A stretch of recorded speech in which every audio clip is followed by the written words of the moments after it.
மகாராஷ்டிரா என்ன நடந்தது? மகாராஷ்டிரால என்ன நடந்தது? யூனியன் அவங்க ஏஜென்சிஸை வச்சு இது பண்ணி எம்எல்ஏக்கு விலைக்கு வாங்கி எம்எல்ஏ விலைக்கு வாங்கிட்டாங்க. யாரு? யூனியன் அவங்க ஏஜென்சிஸை வச்சு இது பண்ணி கட்சி பேரே வரலையே. மகாராஷ்டிரால யார் எம்எல்ஏ விலைக்கு வாங்கினா அது சொல்ல மாட்டார். முதலாளிக்கு துரோகம் பண்ண முடியுமா? நான் என்ன சொல்லிக்கினேன், அவர் முன்னாள் ஐஆர்எஸ் அதிகாரி, நேர்மையாக இருப்பார். மகாராஷ்டிராவில் எம்எல்ஏ விலைக்கு வாங்கிட்டாங்க யாருன்னு சொல்ல மாட்டார். விலைக்கு வாங்கிட்டாருன்னு மட்டும் சொல்லுவார்.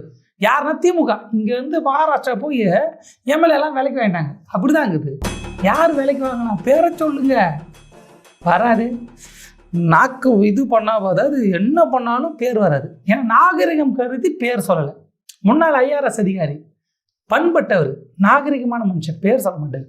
யாரோ வாங்கியிருக்கிறாங்கப்பா வெளிநாட்டுக்காரங்க எப்பேற்பட்ட வேலை பாருங்க. இது எப்படின்னா ஐயா மோடி